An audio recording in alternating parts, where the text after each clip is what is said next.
The people of Louisville deserve a mayor that will listen, that will offer opportunity, that will make sure the most marginalized get the resources they need.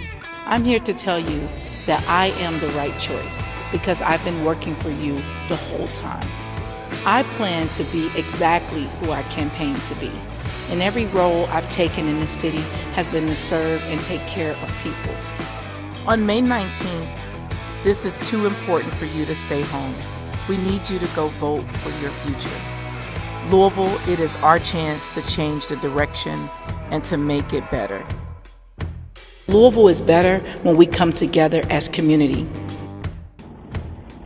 Louisville, it's time.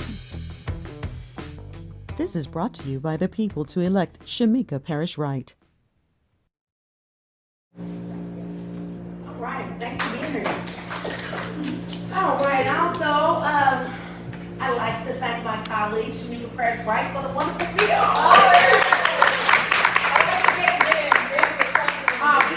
But a former restaurant in your district, T&D Challenge Shop. That's right, yes. All right. Yes, right there by, what is it? The Keener. Yes. Right there. Yeah, great. That was a great choice. Thank you. Thank you for supporting a business owner in my district. Appreciate that. Also, I want to give a shout out to the Women's Caucus for Rosie, the River Program. Let's give a shout out to Did you want to speak for a second, Councilwoman, just about that program and things of that nature? So you got the floor. Well, just thank everybody for coming. It is an annual event that we absolutely adore, and I think the community has gotten to adore the Rosie the Riveter Award as well, so thank you. All right, and thank you for having that. We really appreciate that. Also, just a reminder that council meeting break is March the 30th through April the 10th. We don't want people showing up thinking, so you guys really take some time and enjoy that break. We don't get them often, so just try to enjoy your families, have some fun. Before we get back to business. Financial disclosure forms are due April the 30th. Okay, make sure that everyone gets that turned in. Birthdays, we got Councilman Purvis. Councilwoman Purvis, her birthday was March 20th last week. Okay, and Brian and Justin Powell, March 29th. All right. You want to tell us how old you are? 36. Oh, okay. Don't Councilwoman Purvis, you want to tell us that you turned 25. I'm on my 23rd anniversary of the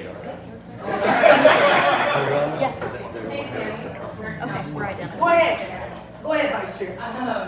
I have some cupcakes here that I made, and some candles, and so I was thinking we could honor some folks since we've had a lot of birthdays, namely my legislative aide, Amy.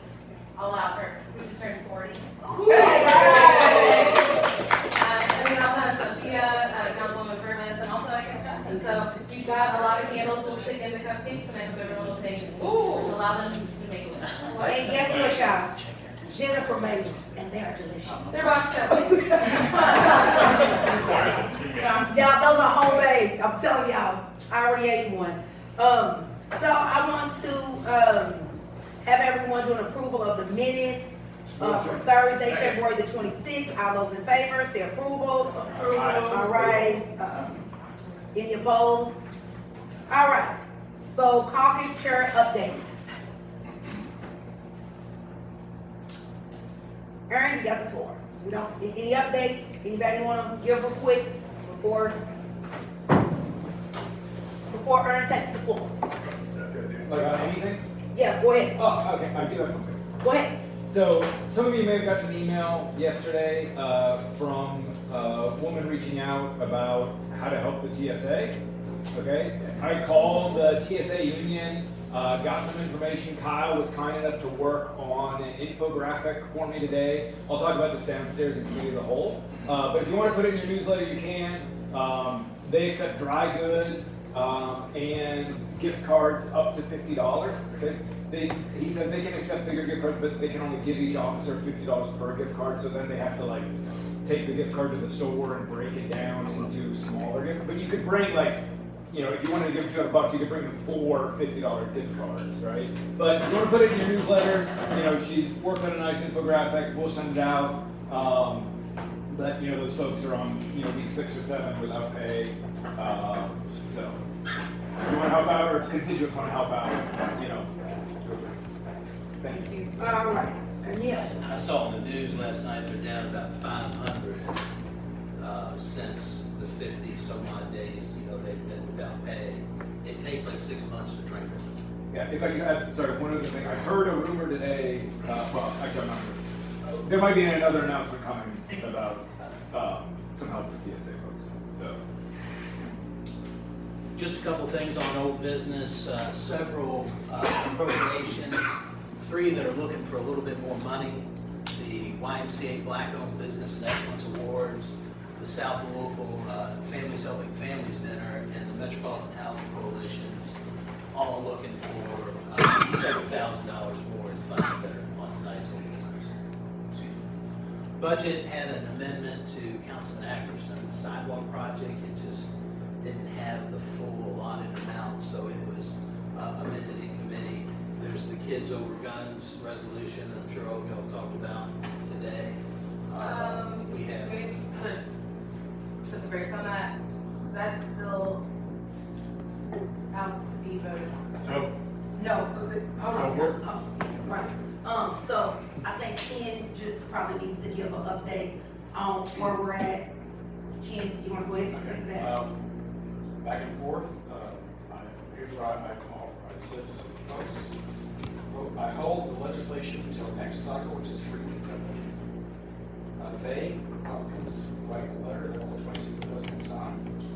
Andrew, going, one person in that effort. Now we've got to add some people since then, but just what our workers lead. And Tony withdraws his 2 resolutions tonight. If the letter doesn't work, I pull it back up for another down vote. Okay. So you, and then you and Mark said that you've gotten a little further down that road. So, but the key here is that it will be held at the sponsor's request tonight to give all of us time to try to put a letter together that can get as many signatures as we can possibly get, the more the better. Marcus, you want to talk a little bit about? Before he says it real quick, so what happens if, like, cause I just wanna be clear on something, like, I ended up staying tonight, which I'm gonna leave, right? But I stayed and I asked them to move this up to item number 1 to stay so I could vote. Is there any reason, you know, that everybody in this room is not gonna support this? If we can't get this over, this is like the second time.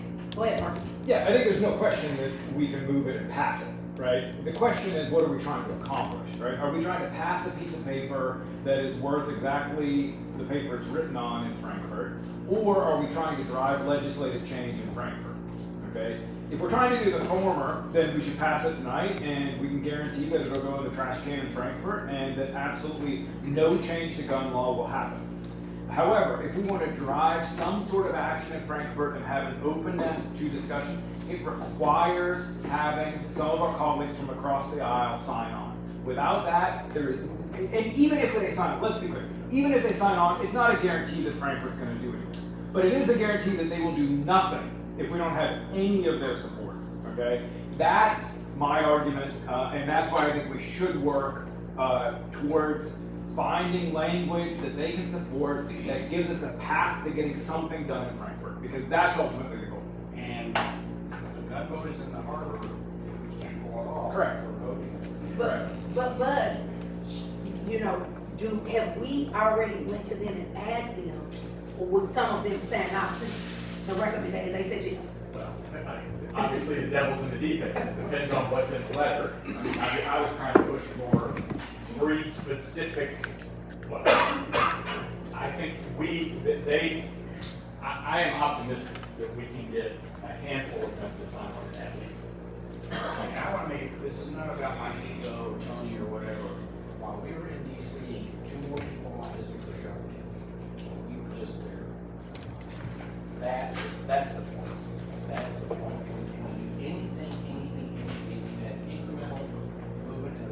much in 3 years. We're gonna have to make it incremental on the way back. It's not gonna get from here. We just got to do this, and we can't get our foot in or do something. And I said this, the legislature this time passed the, I always get it wrong, the block thing. Block switch. They block switches, which I don't think they would have ever considered to use. But they did it by 2-to-1 margin in the House, so I believe even they are reading things. That was my argument for them to do this, because they are moving, can we get in and begin to move as well? Shamika and then JP and then Jennifer. Okay, so so the letter and not the resolution is what you're saying? If they We're work probably on in the next 3 something weeks. can be held, give this a chance, if it doesn't work, And the resolution comes back. So it's just being held until next. And And then a they letter have- urging them, like when we did ceasefire, peace and all, so a letter urging them to do something about gun legislation? That's That's conversation. again, the trusted folks to work, I think a couple of people said 2 and 2, and just let's work on it. That's, I'm out, because I don't want it to be about me or my ego. I trust my colleagues. I get that with JP as well, but I guess my next question would be that, so if this does come back up, which it will, right? Unless this works. What if but this yes. is another game in another 2-3 weeks? Like, we get it. Okay, all right, JP, go ahead. I would Jennifer? Sure. I told Tony that Kim Baker would be really disappointed to hear that I don't need to go to PNC Broadway shows at the Kentucky Center anymore when we've got such rich political theater right here in Louisville Metro Council. I think that it's a lot to trust that they're going to do the right thing, or even tell colleagues in Frankfurt, hey, we're gonna do this, but it's just to shut up the Democrats. I feel like it's really us rolling over, and I wish that we would and we will do more to hold accountable that they introduced those abhorrent resolutions, and I think that we're giving them a convenient way out, and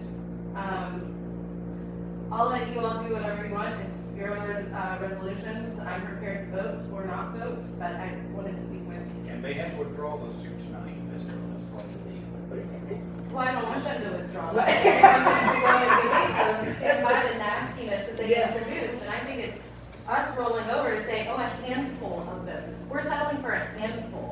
Our bargaining chip should be a lot higher than a handful It says of 20 people. Republicans. Okay, so we have, Marcus and then me. Yeah, so just to be clear, I didn't bring up the resolutions to Tony at all. That to me is a totally separate issue, and I think Andrew's had some conversation just about resolutions, generally speaking. That to me is a separate issue from, can we speak with one voice or a louder voice that actually drives the change in Frankfurt that we're trying to drive, right? And that to me, when you look at the kids over guns, that's ultimately what we're trying to do. And so does this outcome get us closer or further from that goal? I think this outcome gets us close to that goal. May not work, right? And we may be back here in 3 weeks and pass the resolution, but I think it's worth a shot. That has nothing to do whether Tony withdraws his resolutions or not. That is a separate question. Okay? That is a separate question related to resolutions generally speaking.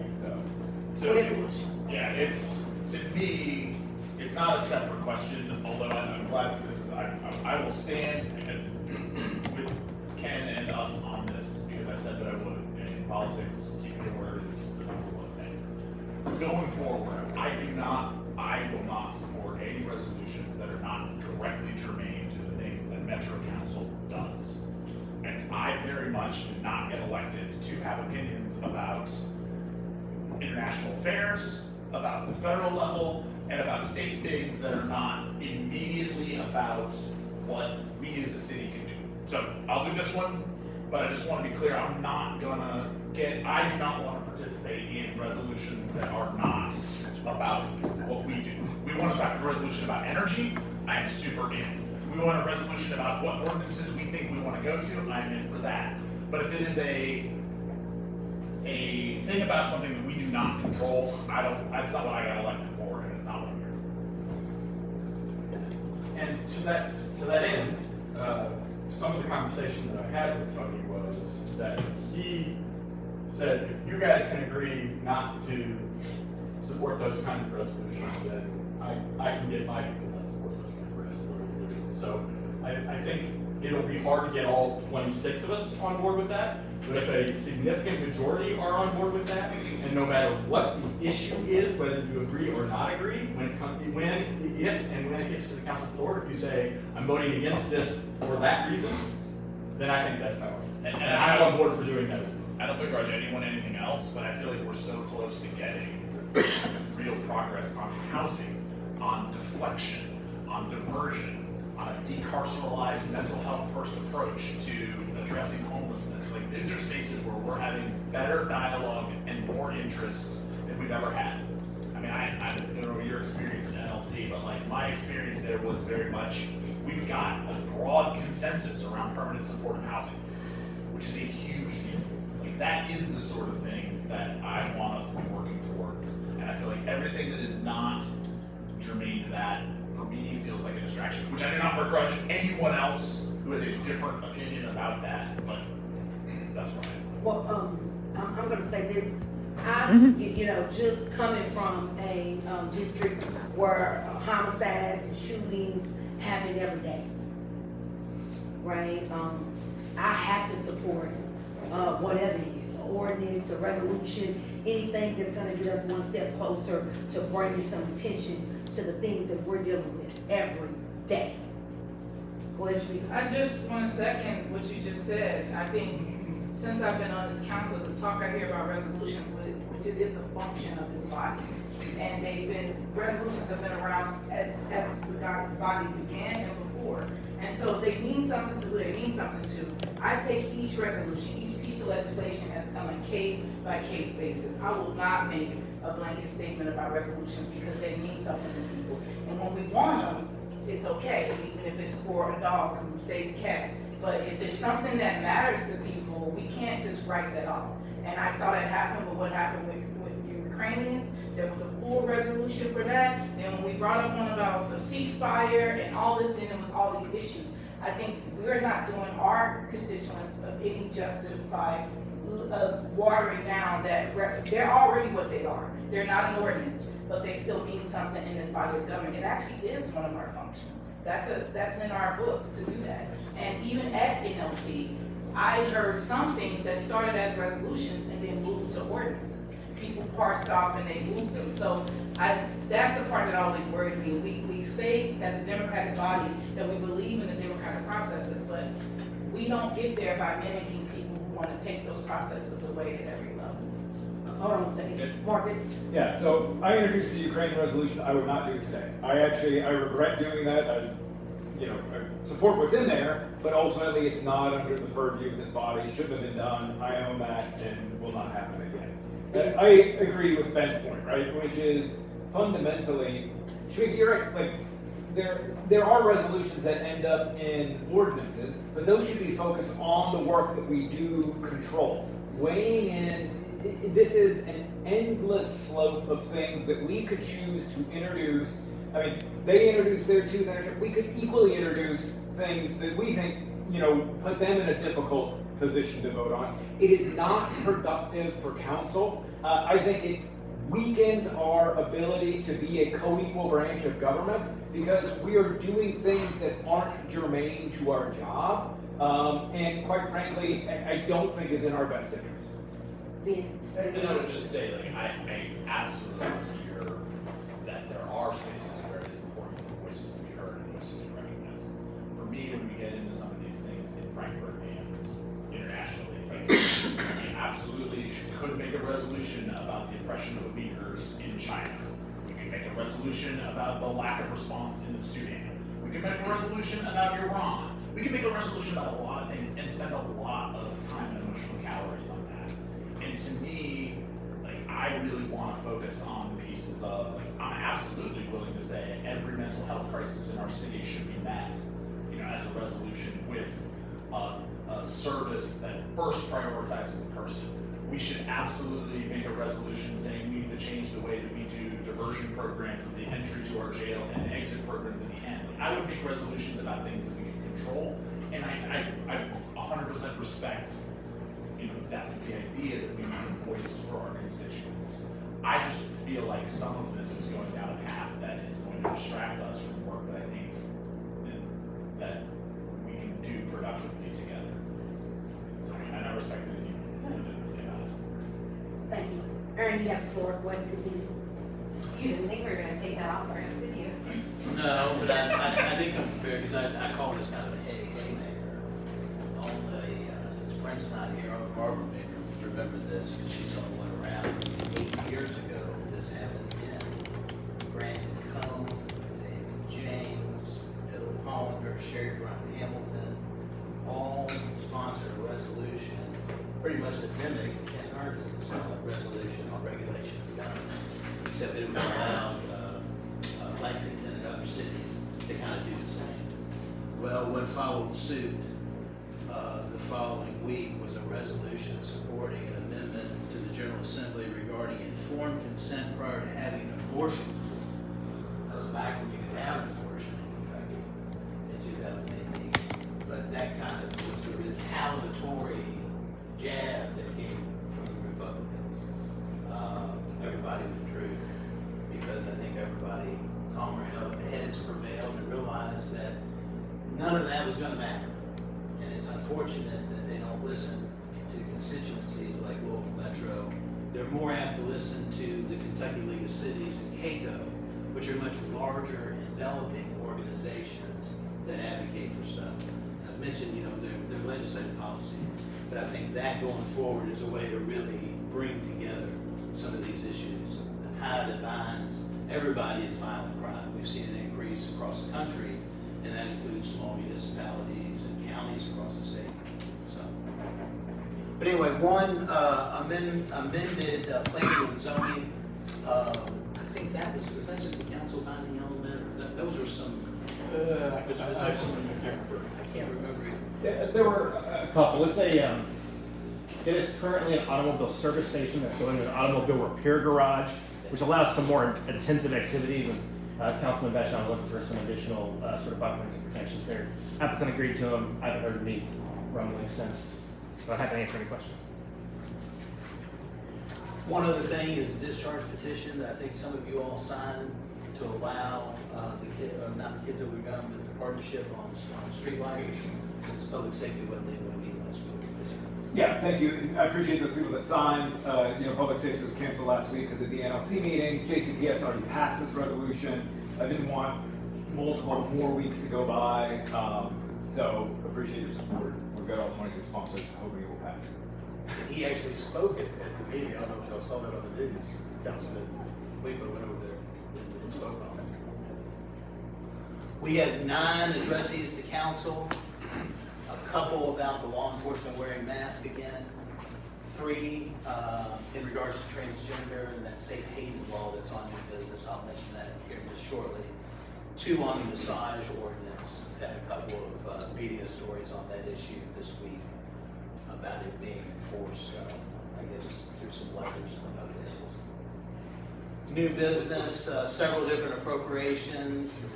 Councilman Herndon's got one for the chess ambassadors through some of the programs he's doing. Dirt Bowl Derby Basketball Classic is coming up, and there's an appropriation from Councilwoman Purvis. Harbor House always sponsors the Kentucky Derby, which will be upcoming. And then President Ackerson has another appropriation for the Tommy Elliott Fund, kind of a story fest. I don't know if some of you saw media reports on that this week. That's upcoming as well. And then a right-of-way closure in planning and zoning.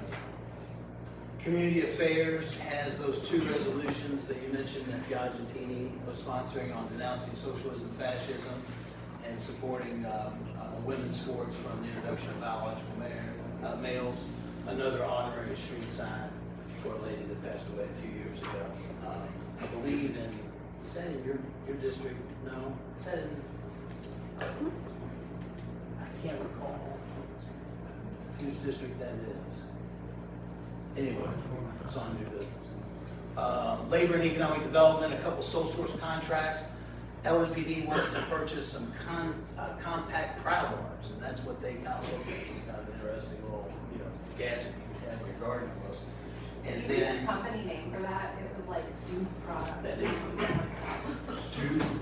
Yeah, something with Dude in the name. Yeah. Dude.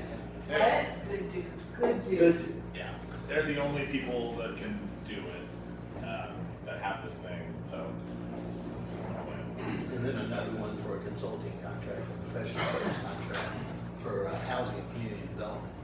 A couple of appointments to the Commission on Persons with Disability and a reappointment, and then 2 new appointments to Criminal Justice Commission. I think Councilwoman Hawkins has this resolution for the independent monitor to come before government oversight and audit biannually, so twice a year, and I guess give more or less an update and report on their status. Yeah, and I'll speak to that. I believe that, once the government, oversight committee is able to see that, the independent monitor, my opinion, is all over the place. I've been to both of the meetings that they've had. And, you know, I think also that there are some timelines that they have, should already have been given, that they have not been given. And to me, they don't have the accountability, and honestly, they're reporting to who they are supposed to be reporting on, right? So, there needs to be some type of accountability. I would say the first step to that would be asking them to come and, in front of government accountability and keep us abreast with what's going on. And, if that doesn't work, then, I'll be moving to what's next. I wanna try this started.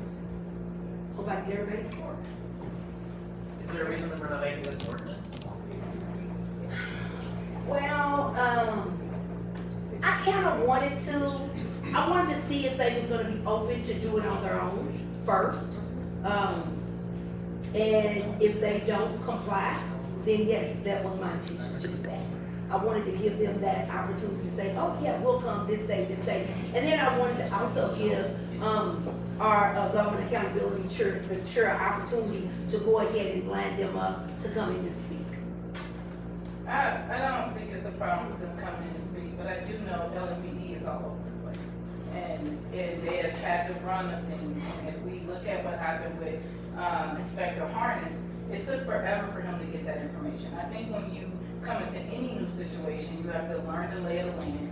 And we need to make sure that we're giving them the same grace. We're giving LMPD to work on reforms. We're giving Inspector Harness the opportunity to collect the information that he needs. And I think I wouldn't expect them to have all of this mess figured out in 9 months. Well, So I want to be fair to them, but I think it's no problem for them to come before government accountability. That is the only accountability that we have in subpoenaing. But what I don't want this to be used as a way to not fund this work that we fought hard for in the community to have. We don't have a lot of checks and balances for LPD. And so if we go after the independent monitor with more aggression than we are with LPD and all of these 240 reforms they say that they've done with no reporting, without them coming before government accountability and actually telling us and identifying what those reforms were and how they're acting, then how can we hold an independent contractor more responsible for the reforms that LPD is supposed to be? Right, well, I just want to be careful that we're not. I don't think, and that's exactly why it's a resolution first and not an ordinance, right? And it's just for accountability all the way across the board. You know, of course, we have to allow the independent monitor to do their job, but if they're being told by the administration, well, these are the people that you need to talk to, right? And they come in front of council and we tell them, you need to talk to the people. We need to direct you to the right people to talk to, right? Then they have a balance. But if they're just, you know, predominantly just talking to the administration and not talking to the body that governs this, right? That determines the budget, right?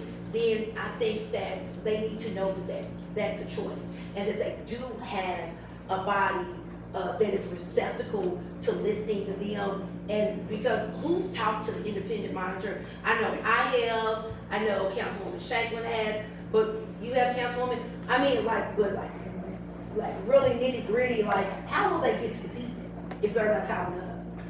right? Because the mayor can't, you know, like, I know he has a representative, which is Chan, you know, that directs them, but whether it's the independent monitor, you know, because what if the independent monitor gets in front of us and says, well, you know, I'm having some issues not being able to get this from LMPD. Then what that allows us to know is that there is a concern. And then we know next steps from there, what to do, right? So it's just kind of setting the stage. And they will be here again in April, they'll be in the library, out there at the mall. But see, again, they going everywhere outside of where the issues happened. Outside the mall, it takes people, how are they gonna get out there? A lot of people couldn't even get to your meeting that was at your center. Most people thought that it was just a regular community member meeting, right? The information that they're being given, it's not efficient and it's not effective. What I'm saying is that as many people as possible should go to that meeting and see how they can go about it, because I didn't like some things that they said. We didn't like it. You know, it was just the fact that they didn't even tell the crowd who they were or anything. They just started talking. And so that was the biggest thing. And I did meet with them. And we told them that, you know, you need to address the issues before you just start talking. And tell them why you're there and all of that. So maybe this next meeting will be like that. Well, you said it's out by the mall, right? Yeah. Right, but I'm just wondering, like how many people, you know, that this may have impacted or had an effect on can get out there. Right.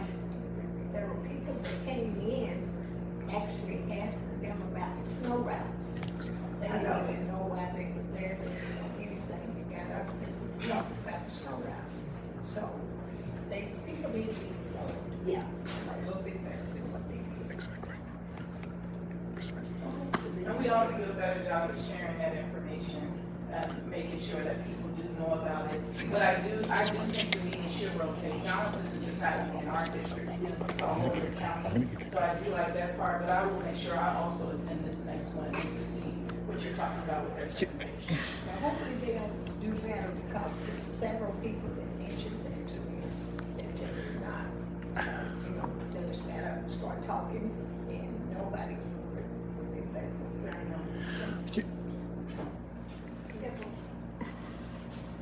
I haven't mentioned it in a while, but the dignity pledge is back. Kramer and a few other people have filed a resolution urging all council members to sign the dignity pledge. I can't remember if any of you all are co-sponsors. Were you? Yeah, I mean, we were there, I participated in. So that's on as a resolution in the government oversight and audit committee. Public safety has an ordinance that would amend the definition for animal restraints that Councilwoman Chapel would deal with. You remember the miniature wars? How could we forget to I know what you're talking about. It makes some changes on that, and then additionally, it changes the pig regulations, what kind of pigs or the number of pigs that you can have on your property. So that's it. Bless you. Seriously, thank you. I have a wealth of knowledge on livestock, but I will also say livestock does not include pigeons, quails, or beef, so stay out of my inbox with that. Doesn't it bees? Poultry. Wow. Yeah. Give me time. And y'all are welcome to work Let on T that. get a hold of me. Thank you. And then Councilman Manager sponsored the safe haven law or legislation on that issue. You want to say anything about that? Sure. My former babysitter, a trans woman, committed suicide because of the state of affairs in the world.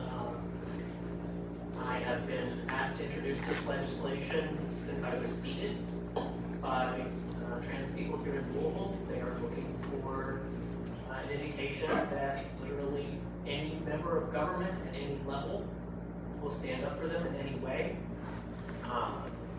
This was a strategic decision made by members of the community to introduce this now. It was a democratic decision made by those people who are a persecuted minority in our community. And I will be standing with them. Not to oversimplify, but I think it pretty much would just add requirements to like the old fairness ordinance, so like public accommodations. So if this is unlike fairness, matters of city government. These are things that we control. This isn't about private sector. These are, this is not a resolution. This makes actual policy changes and enshrines protections that transgender members of our community need. For example, we have already seen how data from ALPRs are being used across the country to track people who are seeking gender-affirming care in contravention to laws passed in other states. Texas is charging people for seeking gender-affirming care for their families. This would make it so that we're not going to cooperate with that. That has a real material consequence for people's lives. And I think it's important, again, something I've said to some of you, is whether you realize it or not, when trans people talk about what's happening in the United States right now, they use the word genocide. And I take that pretty seriously. And I think that we have a moral obligation to stand with people who are facing that kind of persecution. That's all. Public Works got a big contribution from KYTC for some Shelby Park and Hometown renovations. And then the Budget Committee has a transfer for Councilwoman Crane, some transfer also of opioid, or former appropriated opioid settlement funds. Just making sure this isn't new, this is what was already allotted and approved, but something's being moved into departmental to, is that what it is? This is Kramer's piece of legislation. Jerry, you want to speak more about this, or? Yeah, Dr. Lieberman and Marilyn Harris have been talking, and a lot of the issues with the opioid money is that they're building programs, but if people don't have housing, they don't have stability. And so they would rather move into permanent supportive housing to help with that purpose. So the other $700,000 that we approved for the, is this a part of that money, or this is a new set of money? No, that was part of that money.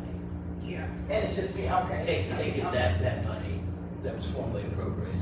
All of that money? 700,000. That was for, I think, the district court. They have a three-part, the housing as she spoke of, and the courts program and something else. Because the committee that the mayor appointed hasn't met in over a year. So I just was concerned that more movement was happening without, okay, thank you for that.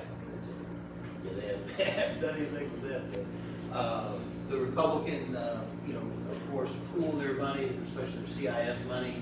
They're moving around and transfer like you all do sometimes when you're moving around funding. District 8 has another one that's similar to that. And then Councilman Piazzatini is moving some funding from old budgets to the USA 250 commission, which is, celebrating the 250th anniversary of America this summer. Wanted to also highlight a rule change that's been proposed. Currently, you can't reintroduce unless by special request granted by a vote of a majority of the members of the council. And that, of course, is what you all have been taking at the end of council meetings the last couple of times that has been reintroduced. There's a proposed rule change, I think it's sponsored by Councilman Piazzatini, that would say if a member on the committee of committees pretty much believes that something has been reintroduced, they can challenge it, and then of course it is a majority vote. There's 5 people on there, so a majority of those people would decide whether or not it met that threshold. So instead of you all having a vote of the 26th at the end of old business, this is shifting the responsibility of deciding whether or not it's been reintroduced and violates that rule to the Committee on Committees. Does that make sense? But I don't think that ends the inquiry. No, because that your signature's the, Well, yeah, so you can get a discharge petition at any time, like we have one tonight. So if you get 14 signatures, you can bypass the committee structure and get something. But if you can't, if you got 14, the theory is you got enough votes to win, right? So that's why that's always in play. But this would punt that issue normally to committee on committees. So that'd be read as a new item, can't be voted on tonight. It would be alive at our April 23rd meeting. Everybody get that? Frankfurt bills at stage 55. They jointly approved 28 bills. Governor signed 3. You can see both chambers have passed well over 100 bills now each. The backyard chicken vote is kind of dead. This election omnibus bill is kind of in some mud in the Senate as well. Municipal electric utilities, the thing that I mentioned, that seems to have stalled as well, not getting traction in the Senate. Yes, ma'am. So at the National League of Cities, Councilman Piazzantini and I serve on the Energy, Environment, and Natural Resources Committee. And during our meeting in DC last week, he actually got up and spoke, and I took a video of him, I shared with him.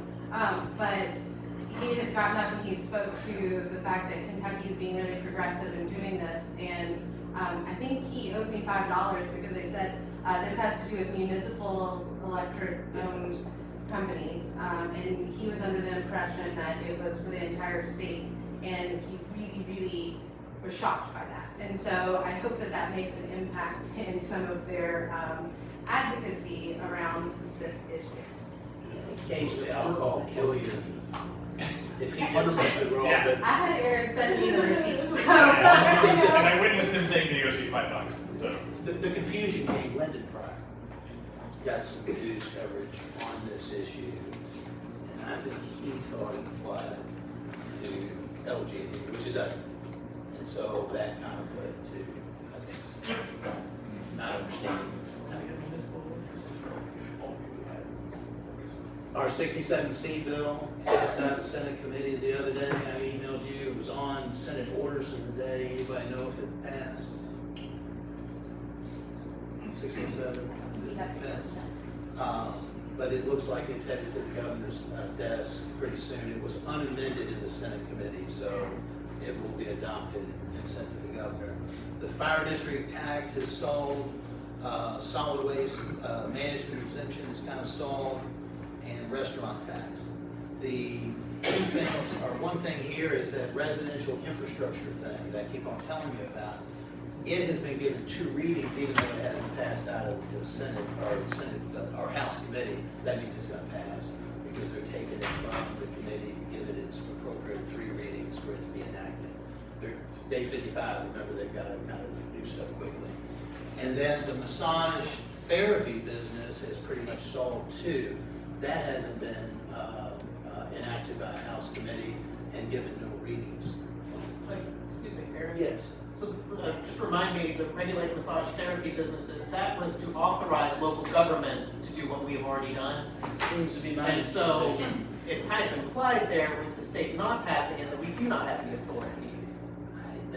I think you all do have business authority, and I think that's the way they justified the regulations, is because you all have business authority in planning and zoning, that this would more, I guess, acutely specify that municipalities have that authority. Is that? I would be I let the interested to county see attorney's office, I Yeah, don't me know. It just for, oh, sorry, go ahead. Go ahead. The Airbnb bill is not moving. I don't know. Okay. I haven't checked that.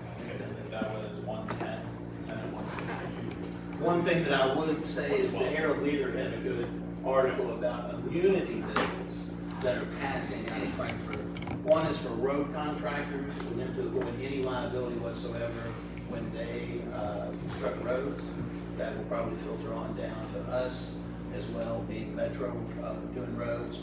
Same thing for gun manufacturers and dealers. I mentioned Tommy Elliott. There's a lawsuit associated with that. This would shield gun manufacturers from any type of civil liability. And Monsanto's, you all know, Roundup, that would shield any type of state liability and just go with whatever the federal standard was. You can see that's already been passed and sent to the governor. So that's their priorities. And these have been given second readings. They're on the path to be passed pretty quickly. Council rule, this is the discharge petition.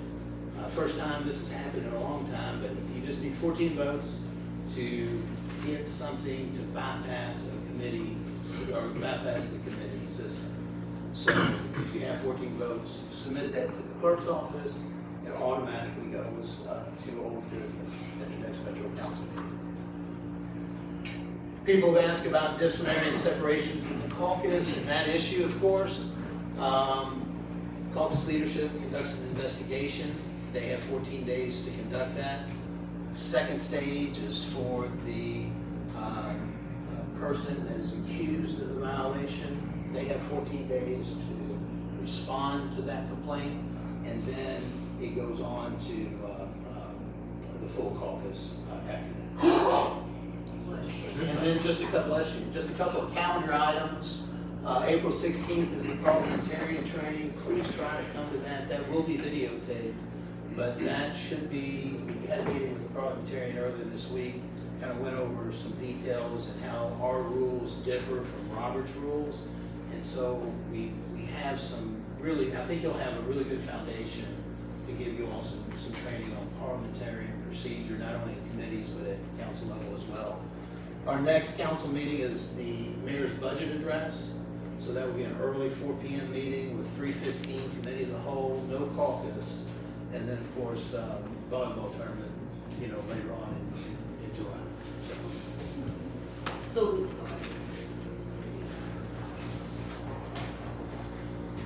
Anything else? I did send an update for your calendar, so that caucus meeting on the 23rd should be removed. That's what it was, if you have any questions about it. Just a couple things, right side cleanup is right around the corner. They've scheduled that during spring break, so I know it's not the most ideal time. But deadline is next Wednesday to let me know if you're planning to host an event, or even if you're planning to advertise an event going on the district. Please let me know so it can be included in that joint release. Also, thank you all so much for keeping me posted on legislation that you have proposed and are coming. It's really great to get ahead of that, to work with you on that narrative so we can get that out the same day it's filed, just to let folks know what that's all about. So please continue doing that. Just so you know, open enrollment, I'm sure you all have seen those HR emails. If you have not read them, open enrollment starts April 13th. Couple quick things, it's a passive enrollment, so you have no changes. You don't have to do anything unless you want to do FSA. If you have deferred compensation, we are no longer going to be with Nationwide. We're moving to a company called Empower. I don't really have much information about that, but I just wanted to let you know. And then if you have kids that are in daycare, they're doing something different this year. They're going to be matching your dependent FSA this year, so that's a big one, up to $2,500.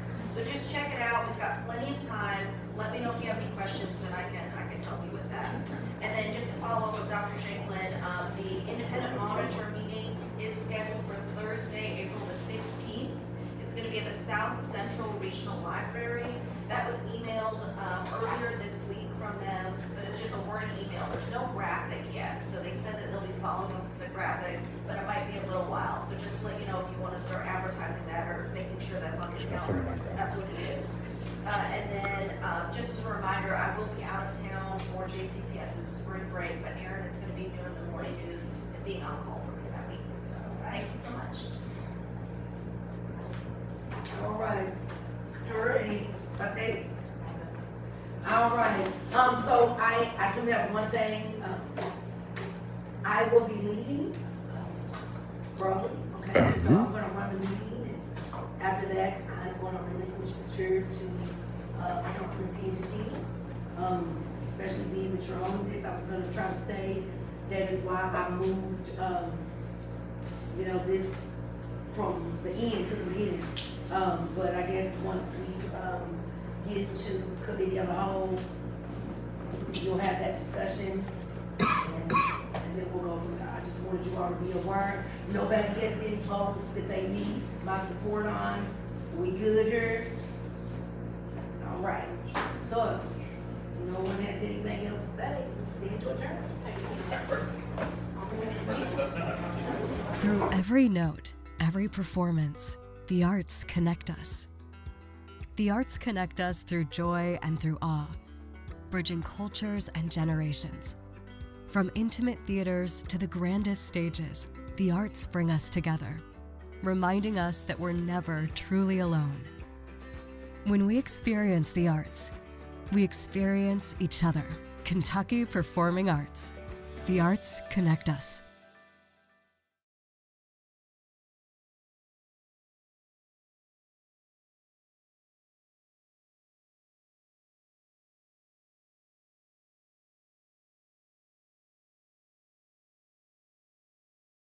Don't forget what we did today. Today is history. Don't just go home and say, hey, let me post it. Live it. Put this in the air. To change, we just have to be stubborn enough. We just have to be strong enough. We just have to be relentless. How do we fix it? We didn't break it. Thank you all. I pass the mic to the next person. Black women matter.